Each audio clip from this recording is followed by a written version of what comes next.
Hello, welcome to my new channel, Hawks and More. This is the first of many vlogs I hope to do on this channel. It's not just about hawks. I've got a lot more animals. I've worked in the industry a long time and I'm hoping that I can help some people out along the way by just giving them some advice and maybe some information. You don't have to like hawks, you can you can just like birds in general. So I'd like to introduce this one. He hasn't got a name because he's a rescue bird. And as you can tell by the title, this is a kestrel. Now, I've called it I Want a Kestrel because whenever I'm out doing talks and flying birds, etc., people come up to me and say, I'd really like to get a kestrel. You have to ask yourself a question, why would you like a kestrel? Because they're one of the worst birds you can possibly get because of the complexities in having one and how delicate they are as a species. I've had many kestrels over the years. I've flown them in display. Actually, I've got a famous one called Grace, who later on in one of the videos that I'm going to make, I might actually do a video of me flying. I'm going to also be doing some training videos, training videos including the training of hawks and kestrels and how different they are, etc., etc. The main thing about these guys and the smaller of the hawks and falcons is the weight management and about fast metabolism, because they go downhill really, really fast, and if you cut the weight on them too much, it's very, very easy to kill them. In theory, this bird here, it should be dead, because when my daughter Molly picked it up, it was weighing 100 grams, which is half its average body weight, so it should in theory be dead, but she managed to somehow pull it round, and he's now getting stronger, and at some point he'll be released back to the wild where he belongs. Like I say, it's not one of my trained birds, so he might be a little bit jumpy. He's having a look around at the moment. Now, if anyone knows anything about kestrels, they know they eat rodents. And rodents, small mice and voles and that type of thing, they've got something really strange about them, is that they run around, just urinate everywhere. That's why we don't want them running around in our kitchen cupboards. But the kestrel, it's clocked onto a way of catching rodents. And what it does is it sits up there in the sky and it hovers, because people say, "Man, I've seen them ones, they hover, they wait for the roadkill." Well, they're not waiting for roadkill at all. That's a load of old baloney. They don't wait for roadkill. What kestrels do is they see an ultraviolet light.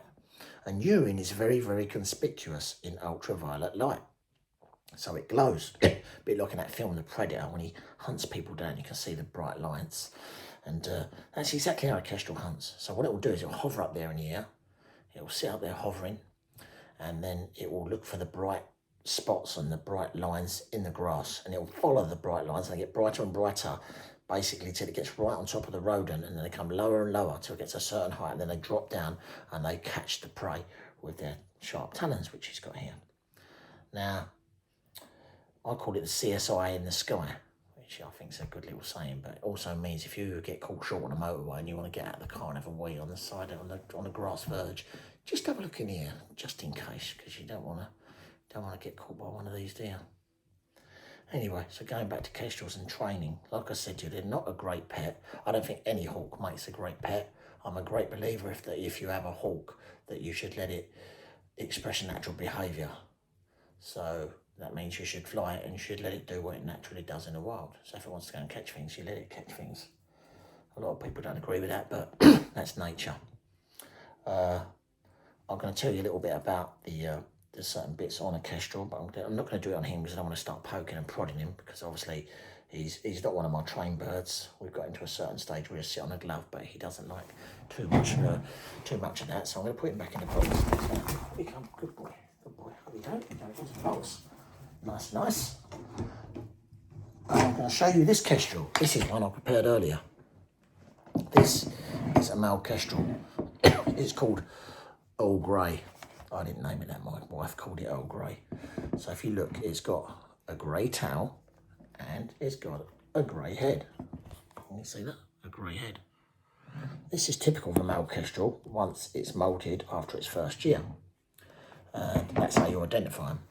Obviously, they're a little bit smaller than a female, but it's very, very hard to tell when I'm using it on a taxidermy bird. But the males, the colours of them after they molted out their juvenile plumage, it's very, very easy to identify the male and the female.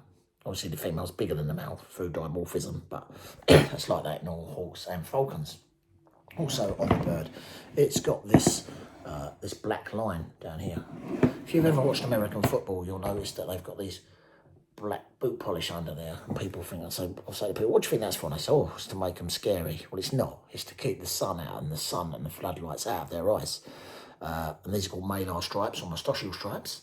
And what they do is they do exactly the same thing. They keep the sunlight out of the bird's eyes. So they're quite unique in that way. It's got a different beak. Like, people identify hawks and falcons, which in some of my later videos I'm going to go into in greater depth. But the falcon's got like a terminal tooth, which is like a little mandatory notch here on the top of the upper mandible, and it's perfectly designed for breaking the neck of things that it catches. And falcons are quite apt at doing that. Hawks aren't. Hawks have got no compassion whatsoever, so when you see a sparrowhawk or something, you go on catching something, you'll just start eating it straight away. It doesn't care whether it's alive or dead. Start plucking it. But falcons perform what we call a coup de grace, and they'll break the neck because they don't want to fight. Their feathers are different to that of a hawk. The hawk's feathers are much more durable. The falcon doesn't want to break its lovely long wingtips and stuff fighting with something on the floor, which will impair its flight, and inevitably it won't be able to hunt properly. I'm going to bring a peregrine on at some point onto the channel and show you, but that's just explained a few bits about Kestrel. They're called the Falco tununculus is the Latin name. It means in Latin the little bell ringer, and I think that it's from back in medieval times. They would nest in bell towers and stuff like that, so people used to see them and call them the little bell ringers. If you really want to know about facts on kestrels, I mean, I could go on and on because I've had many of them. However, there's a book here. I've got this book here. It's called Seasons with the Kestrel by Gordon Riddle. So if you want some kestrel facts and you want to know a lot about the research that's been done on them, this is a really good book. I've had this for many years now, and I find it a really good read.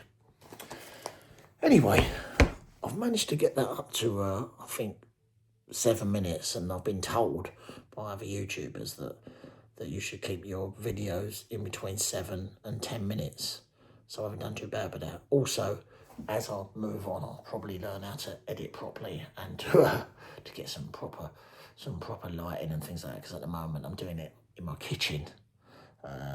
So there you go. I hope you enjoyed it, but I'm going to be doing lots and lots of videos with different birds and some different animals. I'll be visiting some friends, and I know a lot of people in the industry. I've been working in the industry a long time. I used to work at London Zoo. I've owned a couple of zoos myself, bird of prey centres, etc. So I know quite a lot of people, and I'll be going visiting them and maybe chatting to them about their animals and birds, whatever they keep. So please subscribe to the channel and like it, and it will keep me going. Thanks very much.